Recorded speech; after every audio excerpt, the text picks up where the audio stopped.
In this back to basics section, we're going to be looking at alignment, breathing and centering.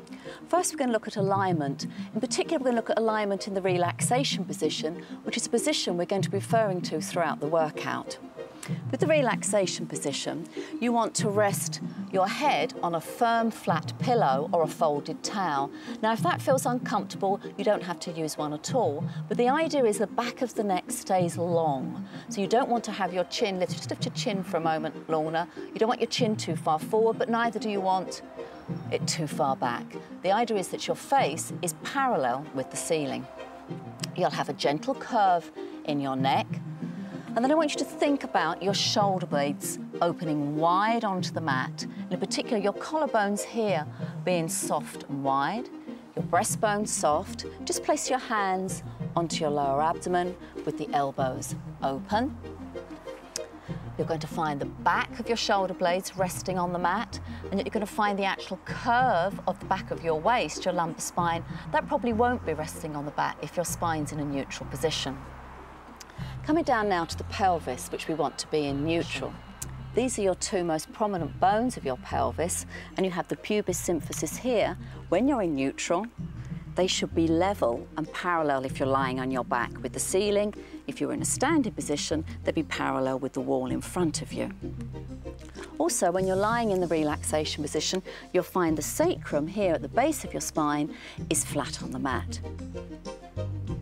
Have your knees hip width apart and get a real sense of the thigh bone sinking down into the hip socket. Your feet are on the floor, parallel with each other, again hip width apart. And think of 3 points on the base of the feet, base of the big toe, base of the small toe and the centre of the heel. They form 2 triangles. Keep the weight even on those 2 points. I'll just show you those points or those landmarks of alignment again on the skeleton.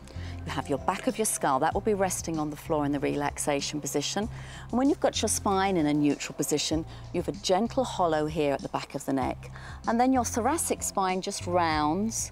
And then this skeleton's lost a bit of his lumbar hollow, but there should be a gentle curve inwards here, coming out again for the sacrum, following down to the tailbone.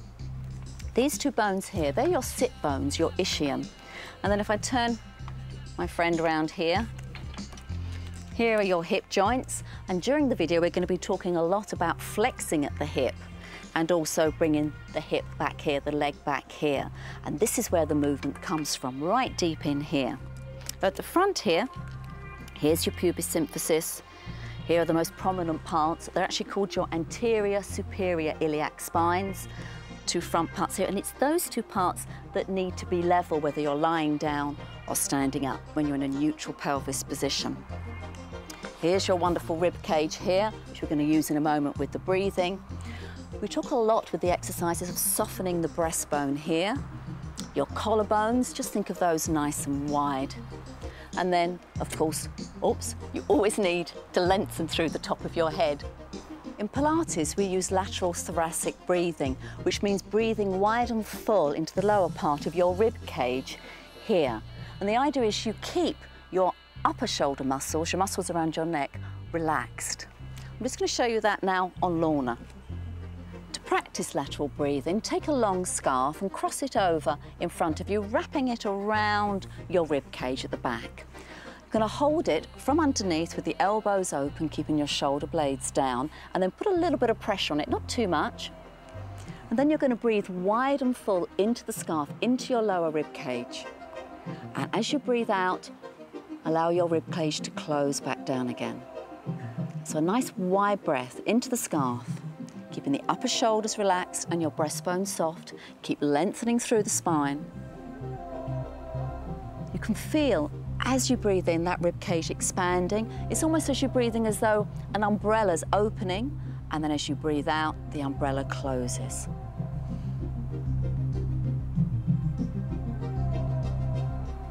Don't breathe too deeply, just natural, normal breaths. And you only want to do about 6 or 7 breaths, otherwise you might get a bit dizzy. We now need to talk about what Joseph Pilates called centering. That is developing your natural girdle of strength or your powerhouse. You've got 4 types of abdominal muscles. Your rectus abdominis, that's your six-pack on top, your internal and external obliques that crisscross around your middle, and then underneath that you've got a wonderful muscle which is called your transversus abdominis that literally wraps itself around, holding all your abdominal contents in, a little bit like a natural corset. Let's just think about the spine for the moment and the vertebra. They're stacked one on top of the other, a little bit like a pile of books stacked up. In order for that pile of books to remain secure, you don't want one book slipping off the other. It's exactly the same with your spine. You don't want one vertebra slipping too much off the next one. It's the role of the transversus muscle wrapping around like a natural corset, together with a small back muscle that runs right the way up the spine, called multifidus, to prevent that shearing. In order to strengthen transversus and multifidus, we use an action which we call zip up and hollow, and you'll hear me referring to that throughout the programme. So, how do we zip and hollow? Well, the action's going to start from underneath, from your pelvic floor, and there's no polite way of saying this. That's the muscles that run front to back that form a sling underneath. What we want you to do is to engage those muscles and draw them up inside yourself, and if possible, I want you to think about closing them from side to side, and we're going to draw them up inside just a little. It's as if you're stopping the flow of water, and for the guys, you want to think about lifting your crown jewels or your family jewels. So to practice your zip and hollow, you can sit, stand, sit on a chair, as long as you're sitting nice and tall with a neutral spine. And then we're going to start the action from underneath. So breathe in wide and full. As you breathe out, imagine you're stopping the flow of water. Draw those muscles side to side, just a little way up inside yourself, just until you feel your lower abdominals hollow. Keep the action really low and gentle. Just breathe in and relax, and we'll try that once more. Breathe in to prepare. On the out breath, bring the pelvic floor together, draw the muscles up inside, just until you feel your lower abdominals scoop out and hollow. The action should stay low down here. You don't need to go as high as the navel. We just practice that on the out breath, but eventually you need to learn how to hold your zip and hollow muscles for both the in and the out breath. So let's practice zipping and hollow in 4-point kneeling position. Have your hands directly beneath your shoulders, elbows open, top of the head lengthening away, neck nice and long, shoulder blades down into your back. Now we need to find the neutral position for your spine and your pelvis. So Lorna, just round your back up. That will be an incorrect position. And then just come back down too far the other way. That's too much of a hollow here. And then settle into the neutral position. Now in the neutral position, you've still got the gentle curves of the spine, and you've still got the pelvis with those prominent bones and the pubic bone level with the floor underneath you. It's very useful to imagine a small pool of water just resting in the base of the spine. Your knees are beneath your hips here. The lower part of your legs are also parallel with each other. Now, just allow your lower abdominals to completely relax. Just let them to relax into my hand. Lovely. Take a wide breath in.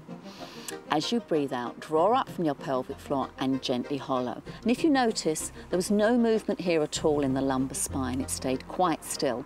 And the action is staying very low and gentle. And just try and hold that now, Lorna, as you practice breathing in and out.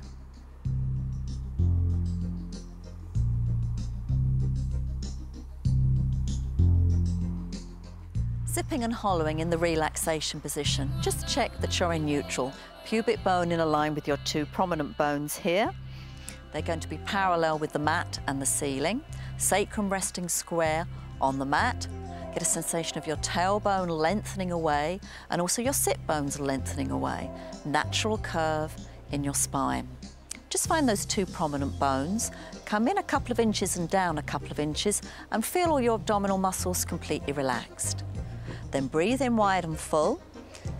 As you breathe out, draw up from your pelvic floor just until you feel those muscles hollow and engage underneath your fingers. It'll feel a little bit like you've put a seat belt on. Once you've felt your lower abdominals hollowing, keep everything zipped and hollowed and breathe wide and full. And then hold the zip as you just breathe normally. We need to add some action now with the legs, challenging that stability here. So take a wide breath in. As you breathe out, zip and hollow. You can still feel with your hands what's happening.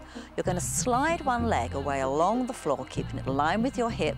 Make sure your pelvis stays quite still. Don't let it rock and roll. Breathe in, breathe out, and gently slide the leg back. You can practice that with both legs. Another way to challenge your pelvic and core stability is to take the leg to the side. So breathing wide and full. As you breathe out, zipping, hollowing, you're going to gently drop one knee, opening it to the side, and again, don't let your pelvis rock and roll. You can then breathe in and bring the knee back. And the last action to try and challenge your pelvic stability is to fold the knee up. So once again, breathing wide, breathing out, zipping up from the pelvic floor, gently scooping. You're going to fold one knee up, dropping the thigh bone down into the hip socket. Now check here that your lower abdominals haven't bulged in any way and that your pelvis has stayed quite still. Breathe in, breathe out, and slowly lower back down. So breathing in wide and full, breathing out, zipping and hollowing, keeping the pelvis quite still. I'm going to fold the other leg up now.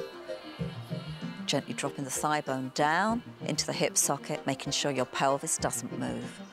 Breathing in, breathing out, and slowly lower. You'll find at various points during the workouts in this program, we'll be talking about a double knee fold, in which case you'll bring the legs up one at a time. So breathing in wide and full, breathing out, zipping and hollowing, you're going to fold one knee up. Breathe in, breathe out, still zipped and hollowed, you're going to fold the other knee up. Now only do this when you're stronger here in your lower abdominals, and you can do so without your lower abdominals bulging and without losing your neutral pelvis position.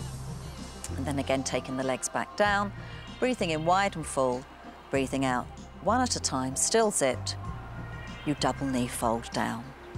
So the actions to practice to challenge your stability are sliding the leg, taking the knee to the side, keeping the pelvis absolutely still and facing the ceiling, don't let it rock, and then the knee fold. I want to finish this back to basics section by talking about the upper body, because it's only when you've learnt to stabilise the shoulder blades on the rib cage that you can complete your girdle of strength. These are your scapula, and it's the role of the scapula to position your shoulder joint here in the right position so that you can move your arm freely. Most of us have a tendency to overuse the muscles around here, around your upper part of your shoulders and your neck. And when you're in a very rounded, poor posture like this, the muscles here get very stretched. What we need to do is open out the chest, drop the shoulders down, and then we need to strengthen two muscles. That is your lower trapezius, and also a lovely muscle here and here called your serratus anterior. And they help to position the shoulder blades in the right position to allow your arms to move freely. To feel this free-flowing movement, come down into the relaxation position. Breathe in wide and full. As you breathe out, zip and stay zipped. Take your arms by your sides, then reach through your fingertip and float one arm up. Make sure your rib cage stays down. You may not be able to touch the floor behind, that's fine, but that rib cage must stay integrated with the waist, your breastbone soft. Breathe in, breathe out, and slowly float the arm back down again. We'll try this with the other arm. Once again, on the out-breath, stay zipped, reach through the fingers and float the arm up. Keep the upper body soft and wide, rib cage down, and keep the upper shoulders and neck quite released. Breathe in, breathe out, and float the arm back down again. We're going to combine this with a leg movement now in an exercise called the starfish. So breathe in wide and full, breathe out to zip, and then lengthen opposite arm and leg away from your strong centre. Breathe in, breathe out, and slowly come back to the starting position. Work from your girdle of strength, your powerhouse. Again, breathe wide, out, zip, stay zipped, and float opposite arm and leg away from you. Breathe in, breathe out, and slowly return to the relaxation position.